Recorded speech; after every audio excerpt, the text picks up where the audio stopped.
So let me tell you a little story here. Kick back a little bit, maybe settle into a pace if you're out on your run. Back in 2020, we held the Big Friendly track meets. And you might remember those. It was a series of 5 meets held in the summer of 2020 in the heat of the pandemic, but we outlined safe places for athletes, some of the world's best who were based in Oregon to compete. And we broadcasted them for free so that people could watch them who had nothing else to do or were stuck at home. Nigel Amos and Donovan Brazier, arguably the number 1 and number 2 800-meter runners on the planet at the time, were at the same meet 3 times that summer. They never raced.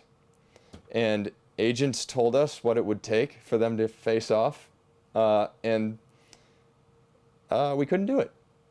And it was a large sum of money, and fair enough.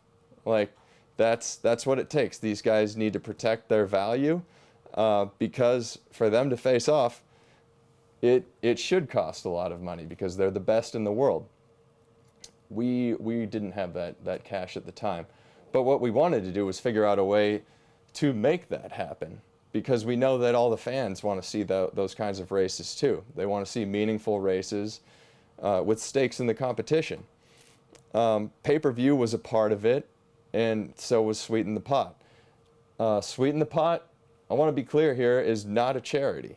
It is not something that we're asking you to give athletes because athletes need money to train and live their lives.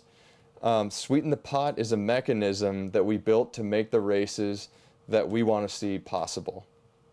So if a brand or a generous benefactor decides that they want to throw $10,000 into the purse, it can really influence the fields and head-to-head matchups that we all want to see. So say Sir Josh Kerr or Ollie Hoare sees that $10,000 have been put into the purse by somebody who could then put their name on a note too and say, go get him Josh Kerr. I want you to take this. Whether that's Brooks or whether it's a big fan of the sport, they can throw that in there. And we will let him in up until the night before the race. I promise you that.